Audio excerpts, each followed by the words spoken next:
Hey everybody, it's Keefe here, and welcome to a very special podcast where I'm going to test out doing something differently than I've done before.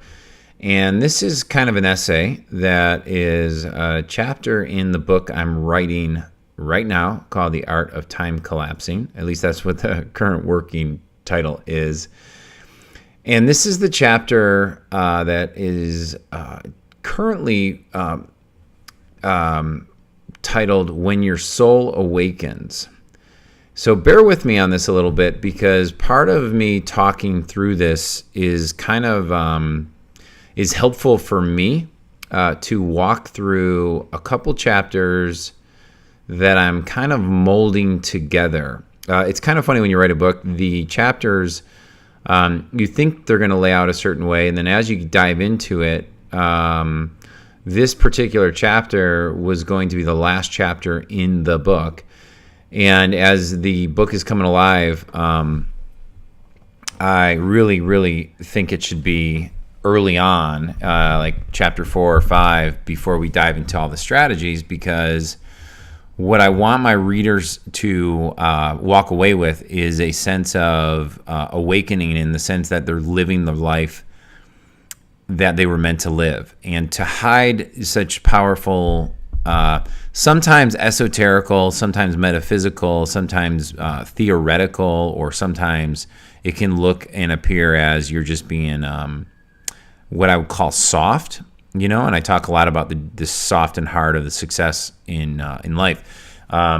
The soul component and spirit component, and these are non-religious terms, by the way. You can apply them to wherever you're at on your own journey. They're soft. It's not something that you could tangibly hold in your hand, correct? So that's why I struggle where to put this in the book. But there's just been a lot of shifts in my life in the last couple years, and even more recently, that are just awesome, and I want to share them. So I have to do that. So without further ado, let's just dive into When Your Soul Awakens. I want to know all God's thoughts. All the rest are just details. Albert Einstein. Let us be silent that we may hear the whispers of God. Waldo, Emerson. So much of our life we are recognized for achieving steps up the ladder of whatever it might be. As I've taught before, you set the goal, you pick the model or mentors. You then work to build your skills, and many times you get there to find the goal wasn't what you were really want after all. Imagine if that realization was rewarded just as much as your ability to conquer the goal. How differently would we feel about making the pivot from doing what you thought you wanted and or what others wanted for you, to go ahead and apply the process you learned to your next path of life? I think I've made a professional career of pivoting and reinventing myself, not intentionally. For me personally, I love trying new things. I love learning new things. And because of the process of learning that I've learned over all these years, to test something new is not scary to me. It's actually exciting.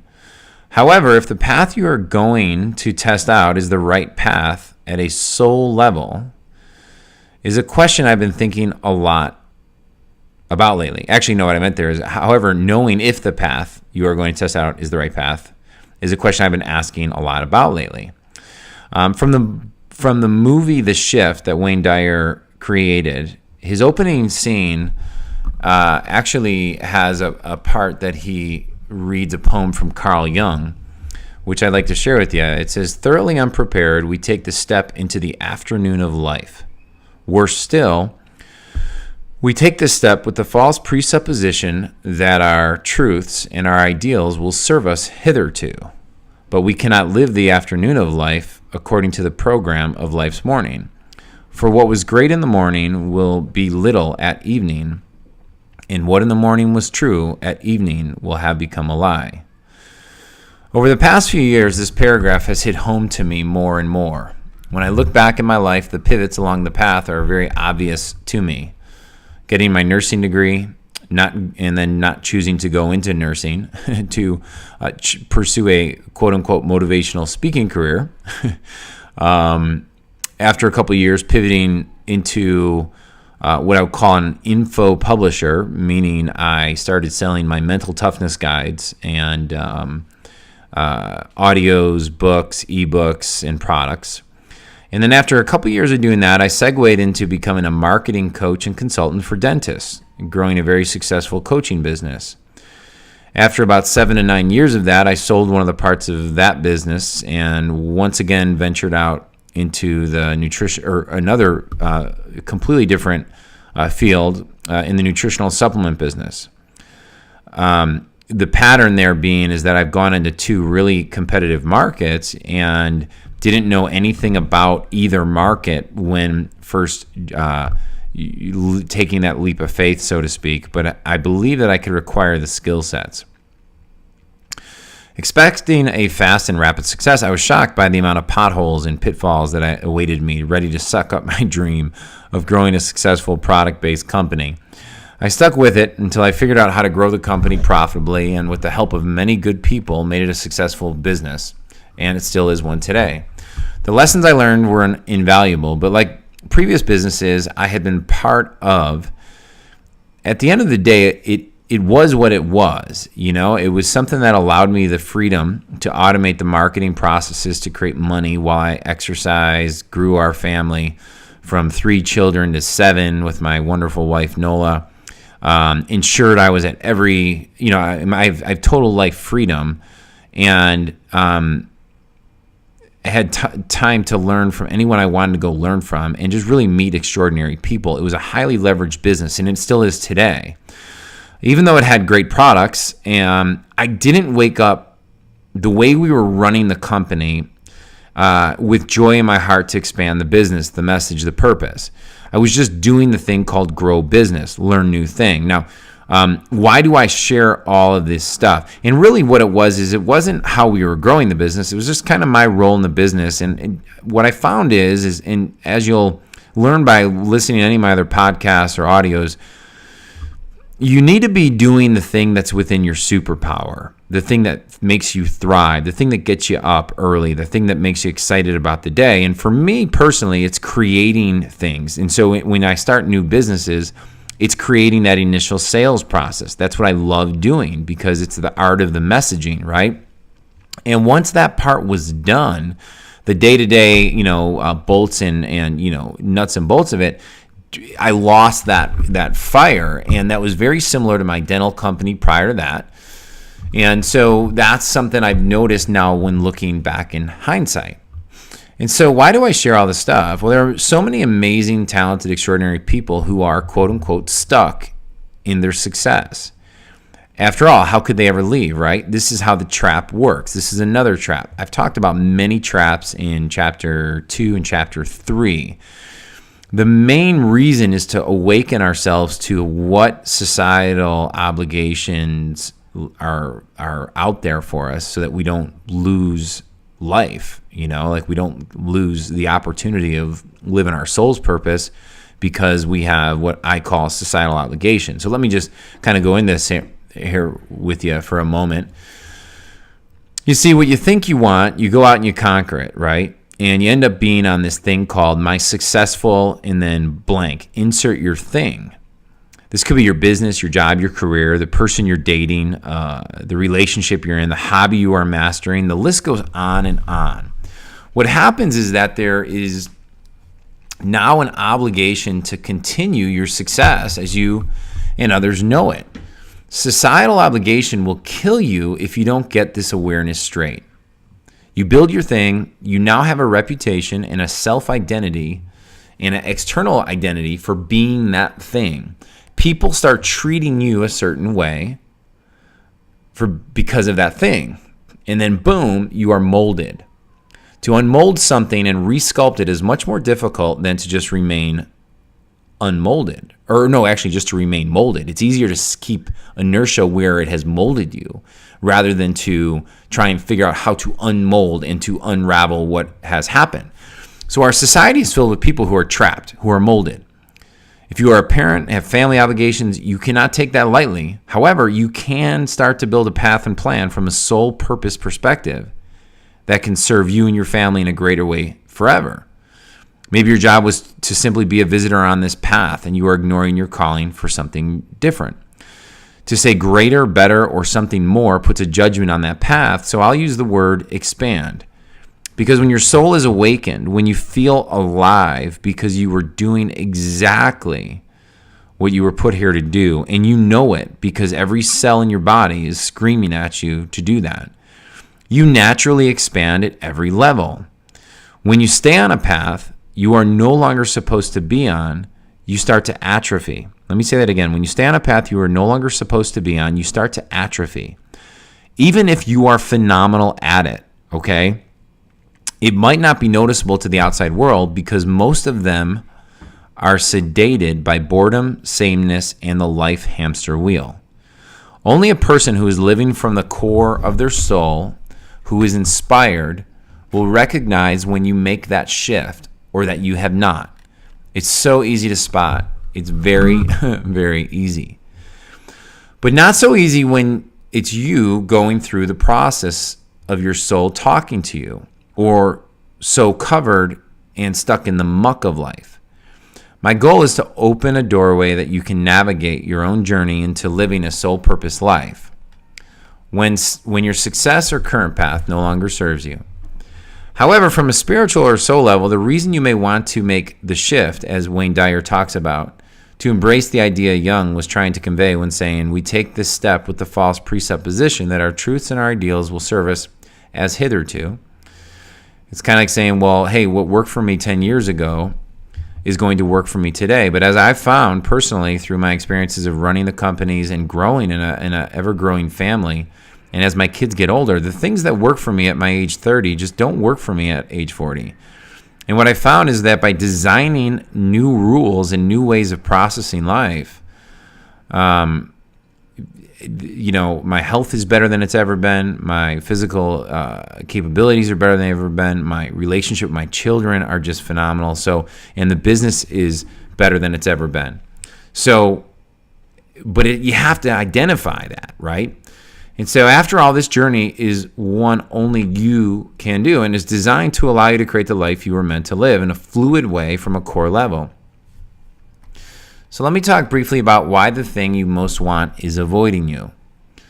What you have been chasing has been running from you because you chase it. To think that once you have something, you can now be something more, then you will be deserving of it. This formula is what our entire public process has been built upon, leaving people feeling like someone else outside of themselves, like someone else outside of themselves has it figured out.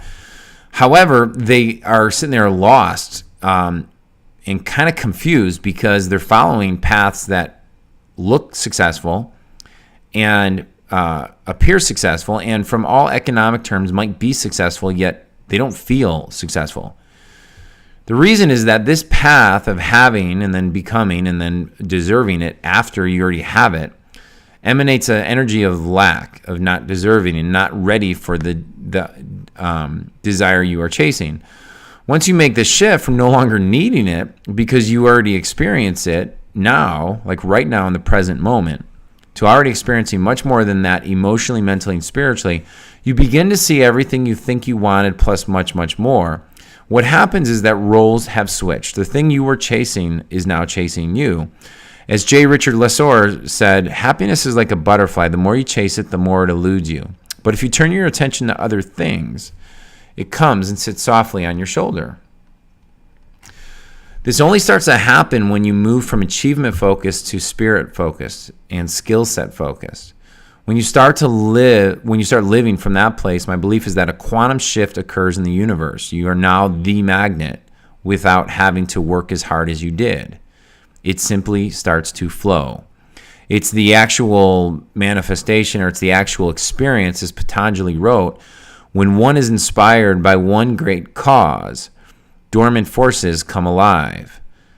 What did he mean by dormant forces, and what are those dormant forces? I can speculate on this all day, and this book is actually making an attempt to take what is non-tangible and make it tangible. But what happens is a new sense of confidence emerges with a level of clarity that only you can see. If one advances confidently in the direction of his or her dreams, and endeavors to live the life which he or she has imagined, she will meet with a success unexpected in common hours.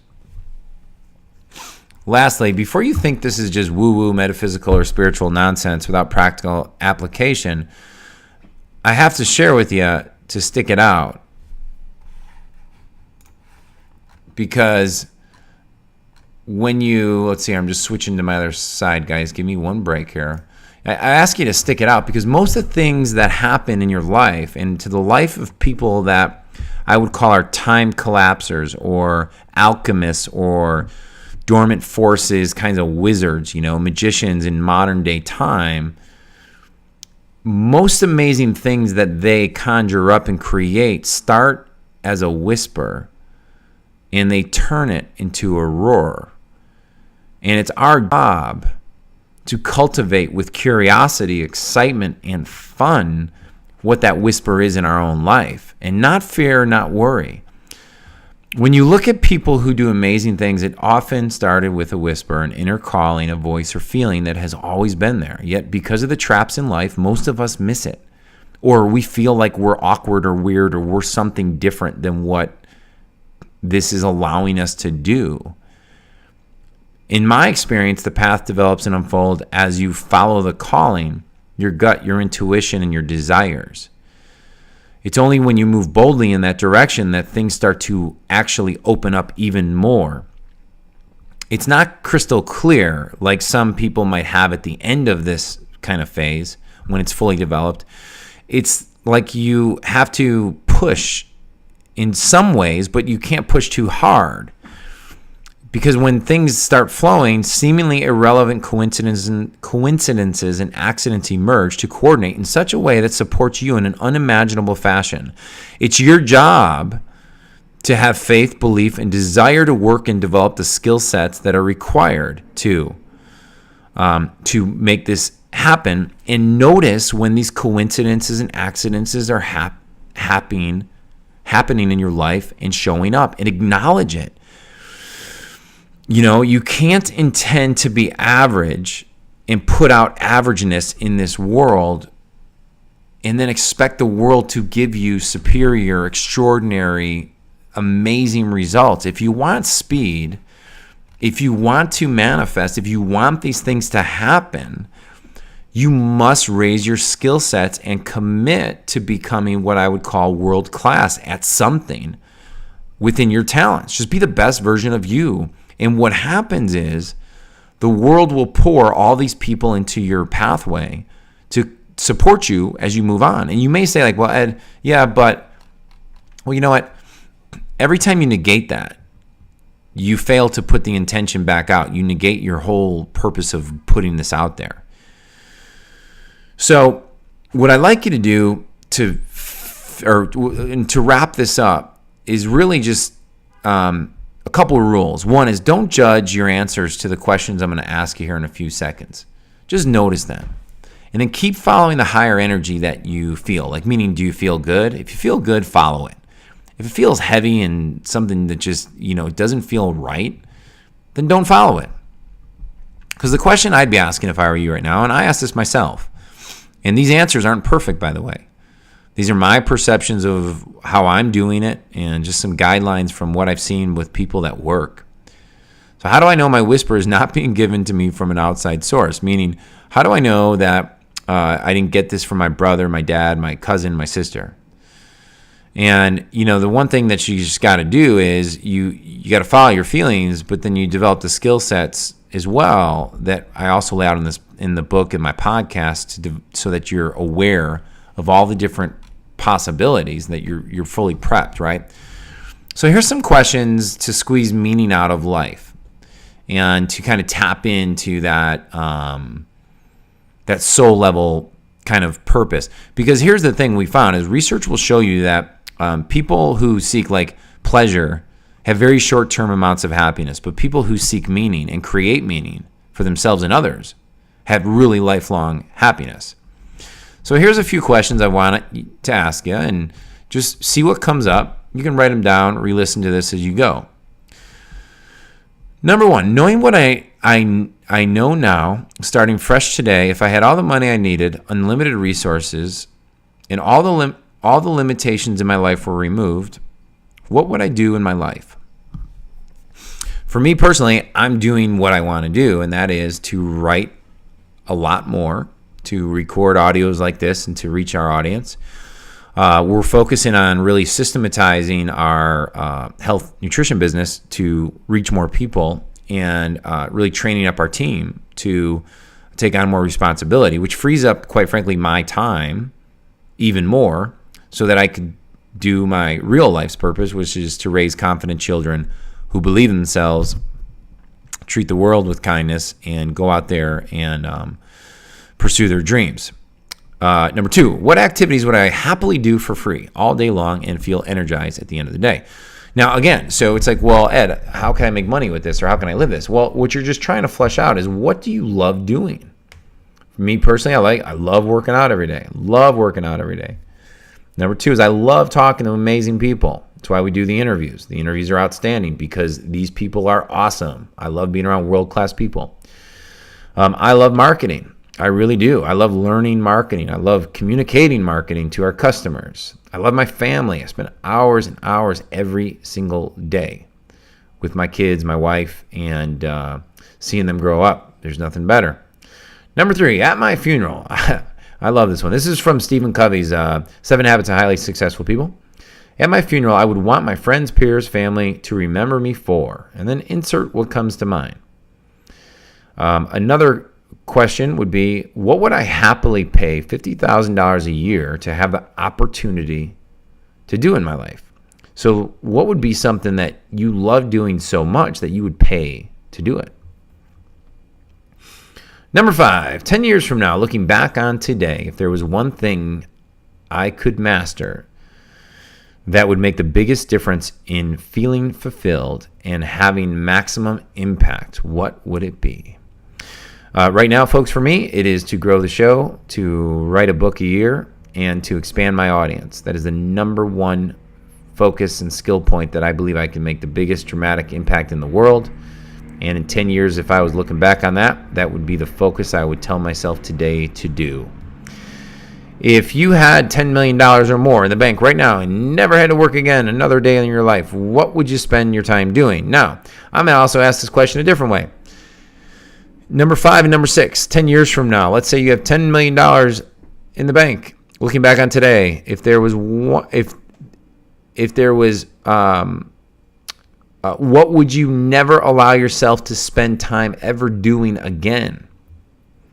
So if you didn't have to work again, if you didn't have to do things out of obligation, what would you stop doing today and never do it again? That's a big one, buddy. Because sometimes when you look at here's what I don't want in my life, it allows you to get clear on what you do want. Because sometimes some people are so far in the don't want part of their life that it's just so much easier to say, Ed, I really don't know what I want to do, but I could tell you what I don't want to do. And then you start there, you lay it out, and then you start asking yourself the opposite things, because you can't focus. This is a key point here. You can't keep focusing on what you don't want and expect something different, okay? But it's not bad to write it out so you can see it. And then the first question you got to ask yourself is, how do I get out of this relationship, this job, this career path, this financial situation? How do I replace the income? How do I re-evolve my current situation so that in 3 months, 6 months from now, we are not worried about those things. Those things have been changed.